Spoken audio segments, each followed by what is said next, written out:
Friends welcome to my channel Supriya homely kitchen. आज আমি নিয়ে এসেছি পেঁপে দিয়ে আলু দিয়ে মটনের ঝোল ঝোল। তো যাই হোক, দেখুন মটনটা ধুয়ে আমি 750 মতো মটন নিয়েছি। মটনটা ধুয়ে দিয়ে দিয়েছি। আর এখানে আমি একটা বড় পেঁপেকে এই এক টুকরো রেখে তারপর সব দিয়ে দিয়েছি। এবার এর সাথে কিছু মশলা আমি অ্যাড করব। তো দেখুন,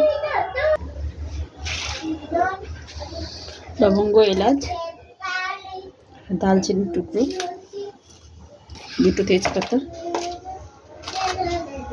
গরম মশলা, প্রয়োজন মতো গোলমরিচ, যে যেমন ঝাল খাবে বুঝে দেবেন। এক্ষেত্রে গোটাও দিতে পারতেন, তো আমি গোটা দেব না। হলুদ, এর মধ্যে আমি পরিমাণ মতো জল দিয়েই রেখেছি। এরকম করে একটু নেড়ে আমি সিটি, যে যার প্রেশার কুকার জেনে ইচ্ছা মতো 80% সিদ্ধর মতো সিটি দিয়ে ফিরছি। আপনারা আপনাদের প্রেশার কুকার জেনে সিটি দিয়ে ফিরবেন। ও সরি বন্ধুরা, নুনটা দেওয়া হয়নি, নুনটা দেওয়ার কথা বলতে ভুলে গেছি। তো স্বাদ মতো নুনটাও দিয়ে দেবো।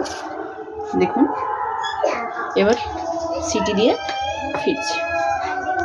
তো দেখুন বন্ধুরা, আমি মাংসের আলুটা ভেজে নিয়েছি অফ ক্যামেরায়।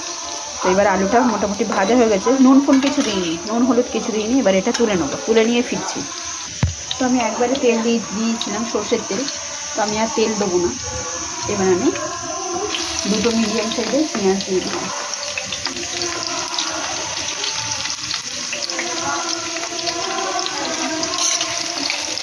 পেঁয়াজটা ভালো করে ভেজে ফিরছি।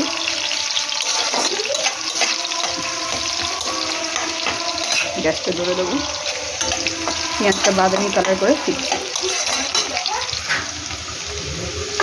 তো আদা রসুন বাটা বন্ধুরা দেখুন, তো সবটাই দিয়ে দেবো, অল্পই আছে, 2 চামচের মতো।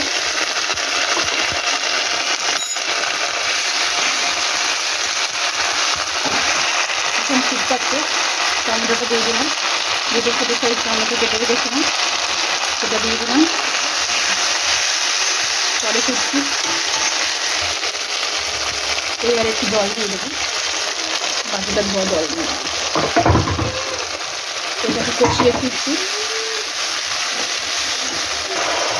তো আর মাটন সিদ্ধ করার আগে আমি সব মশলা দিইনি, হলুদ দিয়েছি, গোলমরিচ দিয়েছি, স্বাদ মতো নিয়েছি। তো এখন আমি এই 1/2 চামচ হলুদ দিচ্ছি, 1 চামচ ধনে গুঁড়ো, 1 চামচ জিরে গুঁড়ো।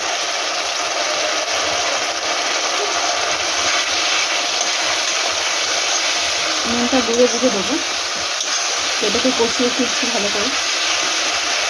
তো মশলাটা কষতে কষতে আমি একটু আলুটাও দিয়ে দেবো, যেহেতু আলুটা আমার প্রেশার কুকারের মাংসটা দেওয়া, আলুটা দেওয়া নেই।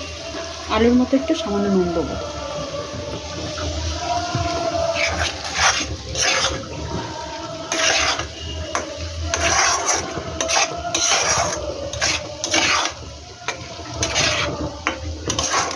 ভালো করে কষিয়ে ফিরছি।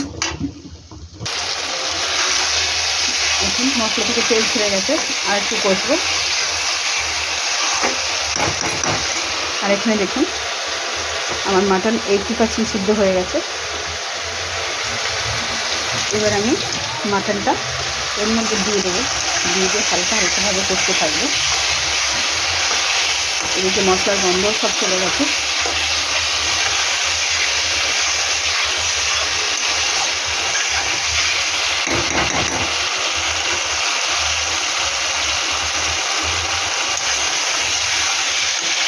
এবার মাটনটা ঢেলে দিলাম। একটু ঝোল করবো, ওই জন্য মাটনটা ঢেলে দিলাম। এবার একদম স্টিমে দেবো, দিয়ে ঢাকা দিয়ে ফিরছি।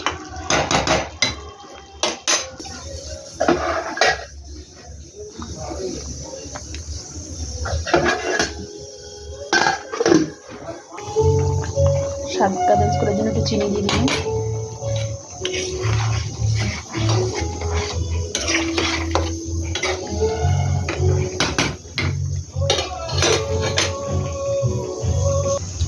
তো বন্ধুরা, এবার আমি গুঁড়ো গরম মশলা,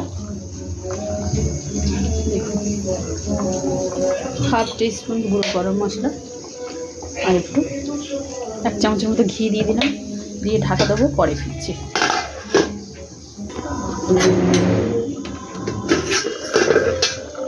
তো বন্ধুরা দেখুন আমার মাটনের ঝোল রেডি হয়ে গেছে। তো আপনারা ট্রাই করবেন, ট্রাই করে কমেন্ট সেকশনে কমেন্ট করে, আলুও সিদ্ধ হয়ে গেছে, কমেন্ট সেকশনে কমেন্ট করে জানাবেন রেসিপিটা কেমন লেগেছে। ভালো লাগলে লাইক কমেন্ট শেয়ার করবেন আর আমার চ্যানেলটা সাবস্ক্রাইব করে দেবেন। ভালো থাকবেন, সুস্থ থাকবেন। থ্যাংক ইউ ফর ওয়াচিং বন্ধুরা, বাই বাই।